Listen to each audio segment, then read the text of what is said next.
सध्या कोरोनाच्या संकटामध्ये रक्ताची समस्या सुद्धा भेडसावताना दिसत आहे। समाजातील विविध घटकांनी पुढे येऊन ही समस्या दूर करायला हवी।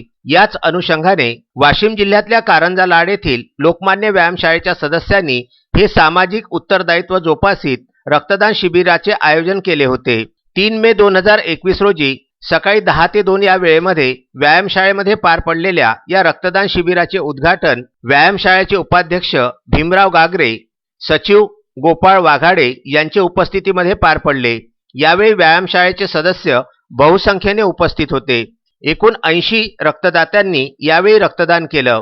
विशेष म्हणजे यावेळी युवती व महिला यांनी सुद्धा या रक्तदानामध्ये आपला सहभाग नोंदविला। महिलांनी सुद्धा पुरुषांच्या बरोबरीने रक्तदान करावे असे आवाहन या प्रसंगी रक्तदान केलेल्या स्वाती डावरे यांनी केले। या कार्यक्रमास किशोर बोंडे, राज्य क्रीडा प्रशिक्षक डॉक्टर विवेक घुडे, डॉक्टर सुशील देशपांडे, नितीन नागवानी, रघु वानखडे, निलय बोंते यांनी भेट देऊन सहकार्य केले। रक्त संकलनाची जबाबदारी संत गाडगेबाबा रक्तपेढी बडनेरा यांच्या वतीने डॉक्टर अनिल कविमंडन यांनी पार पाडली। या रक्तदान शिबिराचे यशस्वी आयोजनाकरिता व्यायामशाळेच्या सर्व सदस्यांनी सहकार्य केले। विदर्भ न्यूज करिता अक्षय लोटे यांचा हा वृत्तांत।